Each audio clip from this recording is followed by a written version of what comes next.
নমস্কাৰ, এই মুহূৰ্তত আহি পৰিছে সন্ধিয়াৰ কেইবাটাও বিগ ব্ৰেকিং নিউজ। আজি হৈছে 13 জানুৱাৰী। ৰাজ্যৰ কোটি কোটি কৃষকৰ বাবে আহি পৰিছে ভাল খবৰ।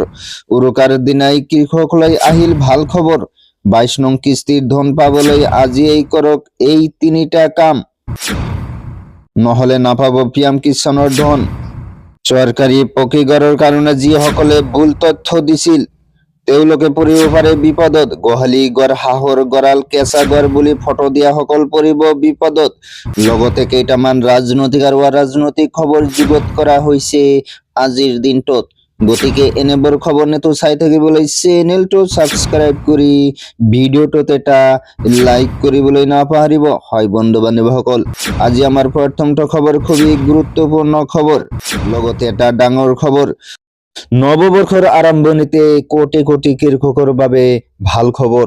শীঘ্ৰেই প্ৰতিগৰাকী কৃষকৰ একাউণ্টত সোমাব ধন। পিএম কিষাণৰ 22 নং কিস্তিৰ ধন প্ৰতিগৰাকী কৃষকৰ একাউণ্টত সোমাব 2000কৈ টকা।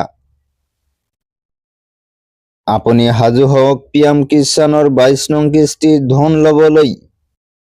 নতুন নিয়মেৰে এইবাৰ দেশৰ কৃষকৰ একাউণ্টত জমা হ'ব ধন। আজিয়েই কৰি লওক কেৱাইচি আপডেট। কেৱাইচি আপডেট নকৰিলে লাভ নকৰিব পিএম কিষাণৰ ধন। জালিয়াতিৰে নাম সন্নিৱিষ্ট কৰা হাজাৰ হাজাৰ ভুৱা কৃষকৰ নাম কটা গৈছে।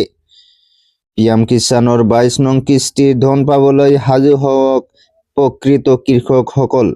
যিকোনো অভিযোগৰ বাবে মুকলি কৰা হৈছে হেল্পলাইন নাম্বাৰ।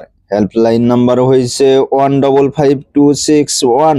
তাৰপিছত জনাই আছো আমাৰ পৰৱৰ্তীটো খবৰ, খুবেই গুৰুত্বপূৰ্ণ খবৰ। চৰকাৰী পকীঘৰ লাভক লৈ আহি গ'ল ডাঙৰ খবৰ। গোহালি ঘৰ, হাঁহৰ গঁৰাল, কেঁচা ঘৰ বুলি ফটো দিয়াসকল পৰিব বিপদত।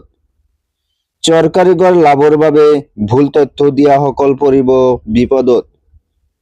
কেৱল গৃহহীন দৰিদ্ৰ যোগ্য পৰিয়ালেহে লাভ কৰিব চৰকাৰী পকীঘৰ। গাঁৱে গাঁৱে পঞ্চায়ত সভাপতি জৰীপ চলোৱাৰ নিৰ্দেশ।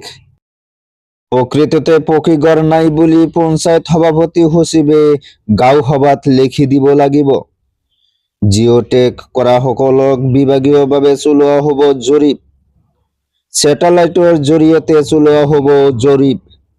মন্ত্ৰী ৰঞ্জিত দাসে কৰিলে ডাঙৰ ঘোষণা।